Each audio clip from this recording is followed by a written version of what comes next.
Olá, tudo bem? Boa tarde, boa noite e muito bom dia para você que segue a SP Rio Mais nas nossas redes sociais. Você sabia que São José dos Campos é considerada a capital brasileira do wrestling? Pois é, essa modalidade, que é considerada a mais antiga do mundo, tem como um dos principais polos a maior cidade do Vale do Paraíba. E para falar um pouco mais sobre essa modalidade, a história, curiosidades e muitos outros assuntos, a gente recebe aqui Laís Nunes, atleta e integrante da equipe do São José Wrestling. Laís, muito bom dia para você. E eu já começo a entrevista falando aqui sobre a sua medalha de bronze, conquistada aí no torneio de Matteo Pellicone, disputado na Itália na semana passada. Como é que foi os bastidores dessa competição e como foi passar por mais essa experiência na sua modalidade? Muito bom dia, seja bem-vindo à SP Rio Mais. Muito bom dia, Pedro. Muito obrigado pela oportunidade. Bom, e essa competição, ela teve muita importância, né, na minha caminhada agora, principalmente tão perto de um novo ciclo olímpico, que é agora em Paris 2024. Então, foi uma competição muito importante para a somatória de pontos no ranking mundial. Existem várias etapas, né, e o Matteo Pellicone foi uma dessas competições. E o mais importante para mim foi ter tido a oportunidade de competir em um nível alto, né, com as melhores do mundo, atletas olímpicos. Consegui aí fazer 5 lutas boas, 5 lutas duras, e para mim foi um saldo muito positivo, voltar para casa com essas lutas, voltar para casa com a medalha e com alguns pontos ali no ranking mundial que me ajuda também, né? E Laís, conta pra gente, como é que começou a sua caminhada no wrestling? E lembrando aqui que você não é de São José dos Campos, apesar de fazer parte da equipe do São José Wrestling, você que nasceu na cidade de Barro Alto, no interior do Goiás. Como é que começou essa sua caminhada no wrestling? E como é que você veio para São José dos Campos? E como é que São José dos Campos também se tornou essa capital brasileira do esporte aqui, do esporte mundial? Bom, apesar de ser goiana, eu sou joseense de coração, me considero joseense aí com muito orgulho. E bom, a minha trajetória começou na minha cidade, eu sou do interior de Goiás, de uma cidade de aproximadamente uns 10 mil habitantes, né? E eu conheci o esporte quando eu tinha de 12 anos para 13 anos de idade. E foi um professor passou na escola, meu primeiro treinador, falando que seria um projeto social de judô. Naquela época, né, por não ter muitas perspectivas, muitas oportunidades, eu achei interessante. Na época eu morava com meu pai, meus pais eram separados, e gostei da ideia, né? Fui realmente acreditando que era... inicialmente ele disse que o projeto seria de judô, então eu fui pelo judô. Quando chegou realmente o projeto seria de judô, mas por ser um esporte caro naquela época, então, muito caro, né? O kimono, o tatame, enfim. Acabou... Que época mais ou menos foi essa? Mais ou menos 2003... mais ou menos 2003, por aí. Sim. Então, bastante tempo, né? E como é que você veio para São José dos Campos? Como é que foi a sua trajetória saindo do interior de Goiás e vindo para o interior de São Paulo? Então, acabei entrando no wrestling. Aos 15 anos eu tive a oportunidade de ir para o meu primeiro projeto, que foi em Brasília. Morei lá, né? Meu pai acabou apoiando essa ideia, então me deixando ir para Brasília. Morei lá. Foi quando eu já integrei a seleção brasileira, júnior e cadete nessa época, e sênior também, e fiquei um ano nesse projeto, treinando, trabalhando, enfim. Quando o projeto acabou, eu tive a oportunidade de vir para um projeto do SESI aqui em São Paulo, em Osasco. Foi onde eu fiquei até os Jogos Olímpicos do Rio, né? Foi onde eu também tive toda a estrutura para treinar, para me preparar para essa Olimpíada e tudo. E aí, quando acabou a Olimpíada do Rio, eu me mudei para cá, para São José dos Campos. Na verdade, primeiro o Hugo, meu marido, veio para cá. Acabou me convencendo a vir também, e foi onde aconteceu tudo, né, que já tinha uma equipe já funcionando, já tinha o projeto, tudo, mas a partir do momento em que cheguei aqui, acho que as coisas começaram também a melhorar em vários sentidos, né, tanto que hoje a gente se tornou aí uma das capital do melhor wrestling do Brasil, né. E o que vale esse título, né? Por que você acha que São José dos Campos é considerado uma das capitais do wrestling? Como é que funciona o funcionamento desse esporte, que é considerado, como eu falei no começo, um dos mais antigos do mundo, ao lado do atletismo, né? Por que você acha que São José dos Campos é considerado a capital do wrestling do Brasil? Bom, apesar do wrestling não ser tão tradicional no Brasil, né, no mundo é conhecido, mas no Brasil ele não tem tanta popularidade. Mas quando chegou aqui em São José dos Campos, que já tinha uma equipe já encaminhada, né? Assim que eu integrei a equipe, eu trouxe um treinador de fora, que era o meu treinador que me ajudou a classificar para os Jogos Olímpicos do Rio, que é um treinador cubano. Então eu trouxe ele de Cuba para cá. Então ele iniciou, ele deu continuidade, que já a equipe já existia, já tinha outro treinador, né? Mas que no momento não estava mais ativo, outro atleta também que começou a equipe, tudo. E aí quando ele chegou, eu vejo como um ponto de diferencial a chegada dele aqui. Né? Porque daí realmente foi onde começou a equipe crescer mais, começou a vir mais atletas, a gente começou a se unir mais em relação a competições. Logo também teve outro projeto, né, que é o projeto NASEC, que hoje também é um dos berços de outros novos atletas para integrar a seleção e integrar também aí o alto rendimento, que no caso é onde a gente treina lá. Então acho que o diferencial foi não só um treinador, não só ter outros atletas de nível que também acabaram vindo para cá, né, como Camila Barbosa, Camila Fama, eu, entre outros atletas também, Ronison Brandão. Então acho que existem várias coisas, mas acho que o ponto fundamental foi o apoio que a gente teve aqui. Né, eu vejo hoje São José como uma cidade diferencial nesse sentido, de incentivo ao esporte. Então, acho que esse foi um dos grandes diferenciais. Né, ter um apoio municipal, como, por exemplo, a gente tem um apoio para a nossa equipe, então a gente tem o apoio para ter uma estrutura para treinar, a gente tem os apoios individuais de LIF, né, que é a Lei de Incentivo Fiscal que a nossa cidade oferece, então isso é muito bom. E isso mantém a nossa equipe, mantém também aí os grandes atletas, né, de nível, como a gente tem bastante, mantém os nossos resultados e automaticamente criou-se aqui, essa é uma das melhores equipes do Brasil, né, que integra aí a seleção brasileira em vários níveis, no cadete, no júnior, no sênior, enfim, eu acredito que no futuro ainda vai ser muito melhor. São José realmente vai ser considerada aí uma das melhores aí, quizá, do mundo, né? E você falou aqui, né, antes, né, que o wrestling não é tão conhecido aqui no Brasil, né, popularmente. Você como uma grande atleta, né, desse esporte, inclusive uma das melhores atletas aí do mundo, explica pra gente, e também pra quem tá assistindo também, como funciona esse esporte, né, como eu falei aqui no começo na introdução, considerado um dos esportes mais antigos do mundo. Como é que funciona as regras, né? É muito parecido com o judô, com o MMA, que são as lutas assim que a gente mais conhece, né? Quando se fala de luta, a gente pensa no judô, no MMA, no karatê. Como é que funciona o wrestling, né? Como é que funciona essa modalidade? Na verdade, existem alguns golpes do judô que a gente usa no wrestling, mas é bem diferente. O wrestling ele é muito dinâmico. Na verdade, iniciou na Grécia Antiga com o estilo greco-romano. Ou seja, o wrestling é o nome da modalidade. Porém, dentro do wrestling, que é o nome da luta, oficialmente falando no mundo, existem 3 estilos de luta, que é o estilo greco-romano, que é o estilo mais antigo, que foi o que deu o início aos Jogos Olímpicos, que é lá desde a Grécia Antiga, né? Então, o estilo greco-romano. Porém, o estilo greco-romano só pode ser praticado por homens e a luta acontece da cintura para cima. Então, não usa todo o corpo. Diferente do estilo livre feminino e do estilo livre masculino, onde a gente usa todo o nosso corpo e a gente está ali o tempo todo, pode usar o corpo, pode fazer qualquer golpe. Né? Então, existem esses 3. Às vezes, as pessoas confundem.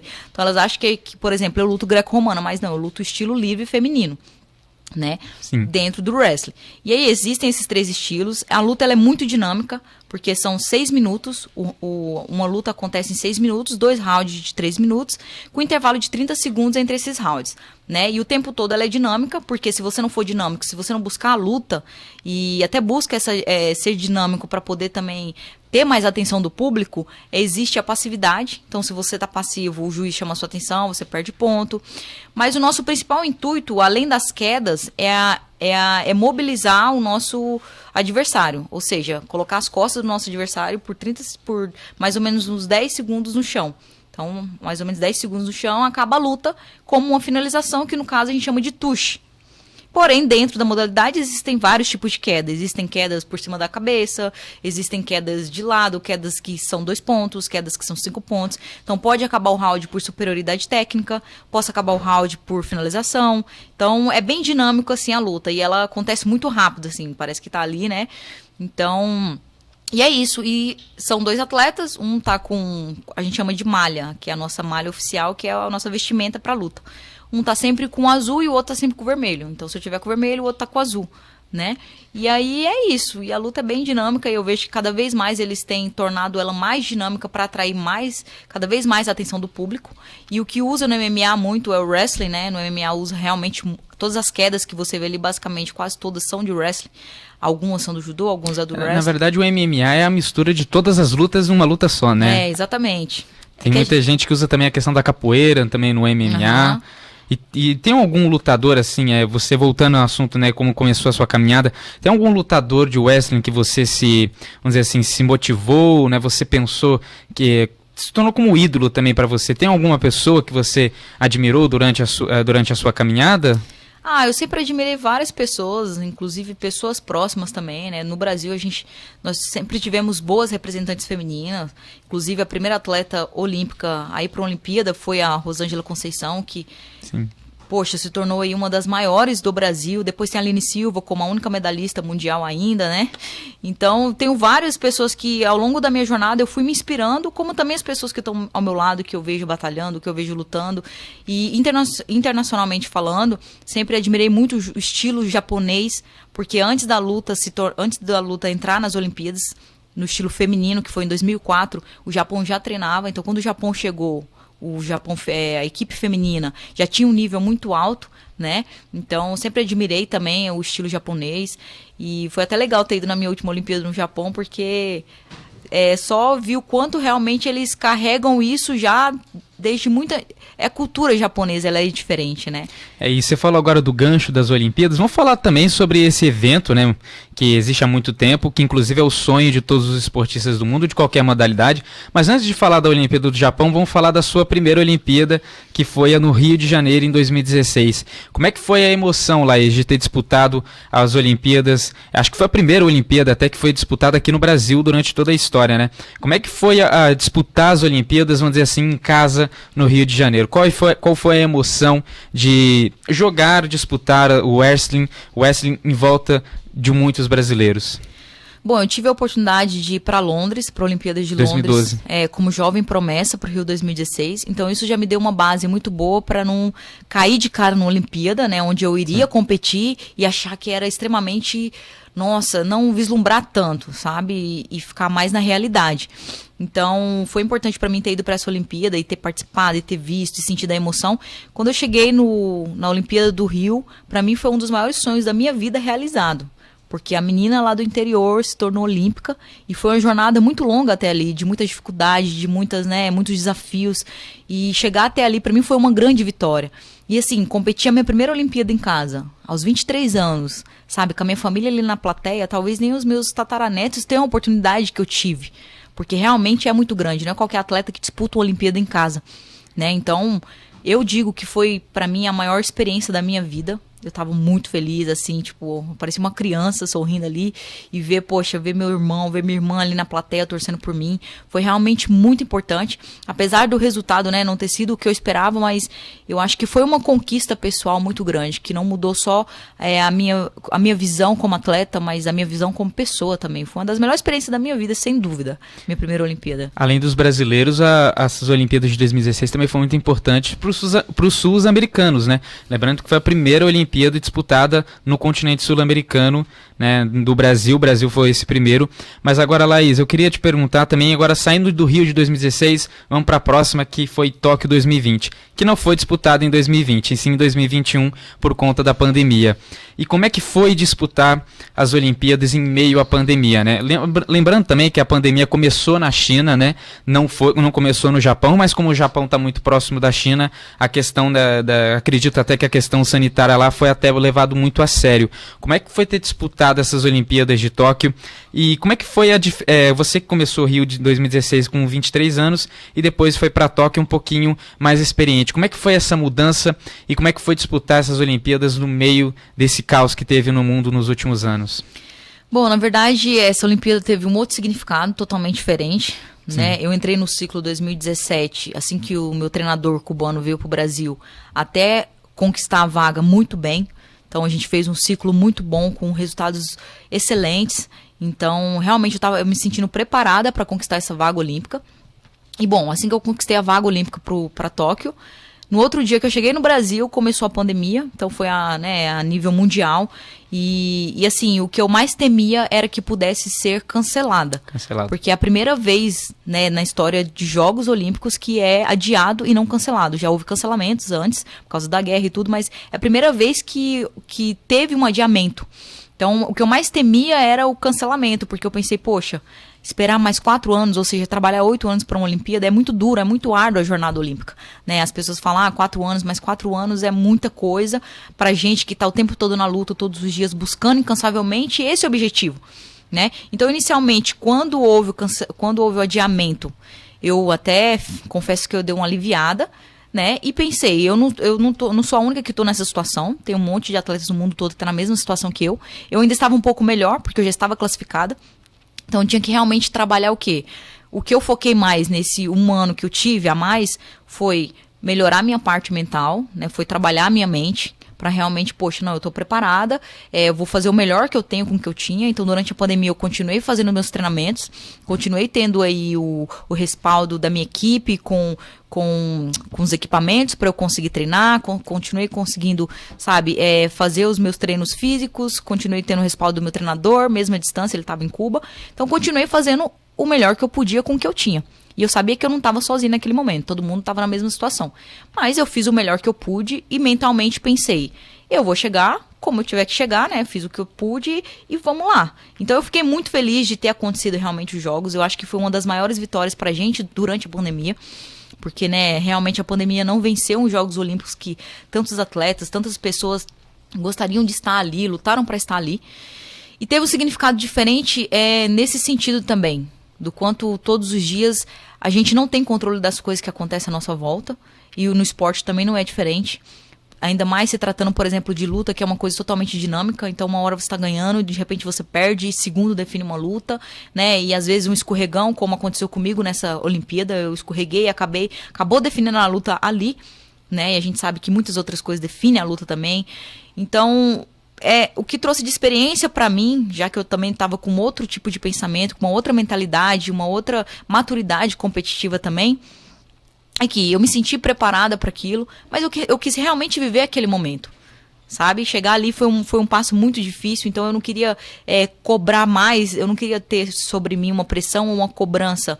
Eu queria realmente viver aquele momento, porque eu acho que a maior vitória foi chegar até ali. A maior vitória foi subir ali, foi representar o meu país. A minha maior vitória foi ter dado o meu melhor e ter voltado para casa sabendo que, poxa, eu passei uma pandemia, eu não fiquei doente, minha família não ficou doente, tive saúde, tive condições de continuar treinando, tive condições de continuar comendo. E, cara, que vitória, sabe? Que vitória chegar lá e poder, poxa, levantar a bandeira do meu país e ter feito melhor. Então, para mim, foi um desafio que foi vencido assim com muita fé, com muita coragem, e para mim foi uma experiência muito boa essa Olimpíada, apesar novamente de não ter sido o resultado que eu esperava, mas a vida é isso, né? O esporte é isso. E como é que tá a sua preparação para as Olimpíadas de 2024, que vai ser em Paris, na França? As Olimpíadas, né, são sempre em 4 anos, agora o tempo aí, né, de recuperação das Olimpíadas de Tóquio para Paris vai ser de 3 anos, né? Vai ser em 2024. Como é que está a sua preparação? Lógico também que você está priorizando os campeonatos que estão vindo nesse ano, né? Nos próximos meses, até no ano que vem, para depois pensar em 2024. Mas como é que está a sua expectativa para essas Olimpíadas de 2024? Que inclusive já falaram vão ser a Olimpíadas, vamos dizer assim, a mais econômica de todos os tempos, né? Porque não vai ter tanta questão de mobilização, né? Questão de mobilidade de um palco para outro. Como é que está a sua expectativa para os jogos e também para a modalidade do wrestling em 2024 na França? Eu tenho as melhores expectativas possíveis, né? Realmente o ciclo foi muito curto, está sendo muito curto. Inclusive a nossa primeira seletiva olímpica já ocorre no ano que vem, no Campeonato Mundial. E assim, cada competição que a gente faz é realmente pensando já na Olimpíada. Porque eu não posso esperar, 1 ano, posso esperar 2 anos só para competir a Olimpíada. Existem vários processos até lá. E essas competições são os processos necessários para poder me preparar para chegar lá. Para poder me preparar, por exemplo, para a classificação olímpica, que é realmente muito difícil, né? Então, eu tenho a melhor expectativa. Possivelmente, né, pode ser a minha última Olimpíada, não sei. Né, já vou estar também, 4 ciclos já, para mim é bastante, já é uma longa caminhada dentro do esporte olímpico aí, mas é a melhor para mim, a minha expectativa é a melhor, porque pouco tempo falta agora, e eu tenho também cada vez mais trabalhado mais duro, e eu acho também que sobre uma nova perspectiva, sobre uma nova visão. Essa, quando chega a maturidade competitiva, quando chega a maturidade esportiva, você aprende também a aproveitar mais a jornada como ela realmente é. Não sem trabalhar duro, não sem focar, não sem estar concentrado, mas vendo que todo esse processo vai te preparar para aquilo dali. E eu acredito assim, que seja o resultado que eu espero ou não, cara, cada vez que eu chego ali, para mim é uma grande vitória. Né? Porque os melhores do mundo tá lá, então se eu tô lá, caramba, então, entendeu? Então, eu tenho aproveitado mais esse processo de cada competição, do que eu posso melhorar, do que eu posso evoluir como ser humano, como pessoa, como atleta, e claro, chegar melhor preparado possível, porque eu sou daquele tipo de pessoa que assim, eu acredito muito, por isso que eu trabalho muito.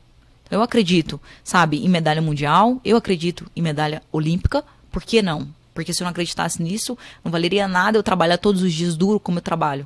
Entendeu? Então eu acredito nisso. Então por isso, por acreditar nisso, eu continuo, eu persevero, eu prossigo para esse objetivo aí. E que se Deus quiser vai dar tudo certo.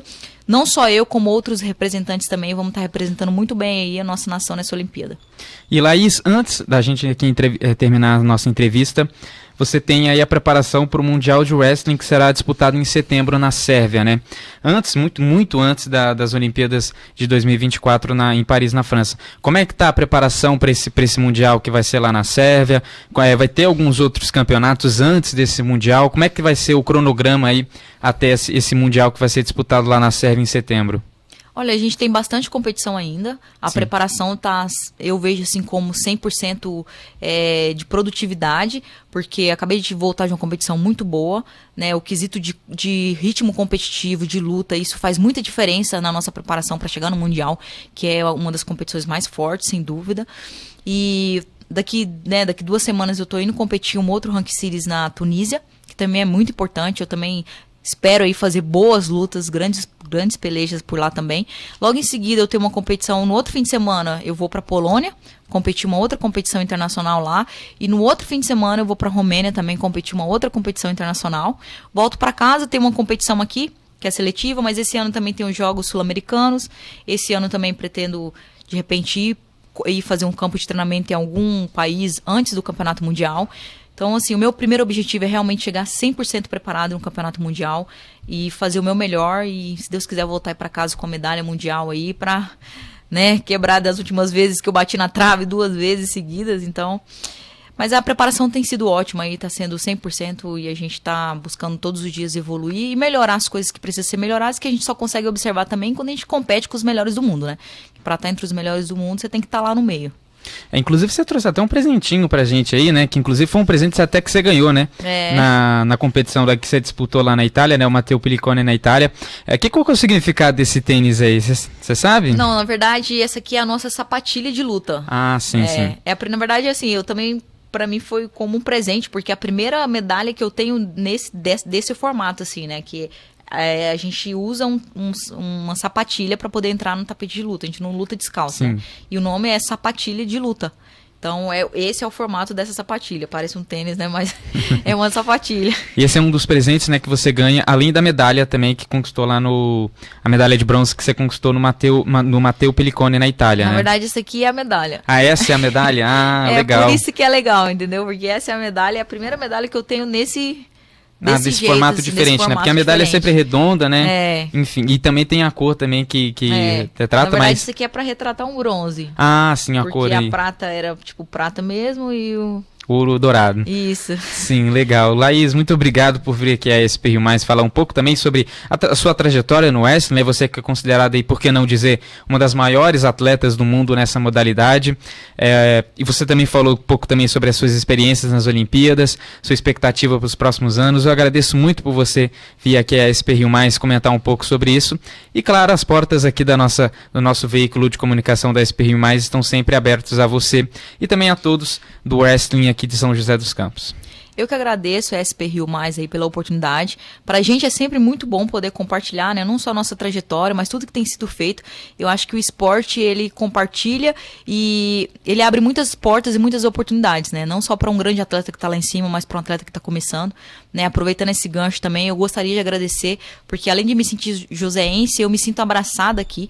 E eu vejo que o esporte, que o wrestling se sente abraçado aqui também, né? Pela prefeitura, pelo bom trabalho que tem sido feito através da LIF, através, né, dos nossos apoiadores também que têm nos apoiado. Então, pra gente também é um motivo muito grande de alegria de poder não só ir lá fora disputar, né, e, como fala, representar o Brasil, representar o nosso estado, mas representar também o nosso município, representar a nossa cidade, né, levar também o nome desse lugar que nos dá estrutura. Então, agradeço também, agradeço a oportunidade, espero voltar mais vezes com mais vitórias, com mais alegrias, com mais felicidade, e não só eu, mas outros atletas também do wrestling. Obrigada. E eu de antemão aqui já desejo também para você boa sorte aí nos próximos campeonatos que você for disputar. Muito obrigado, Pedro. Essa é a SP Rio Mais, trazendo o conteúdo de verdade para você.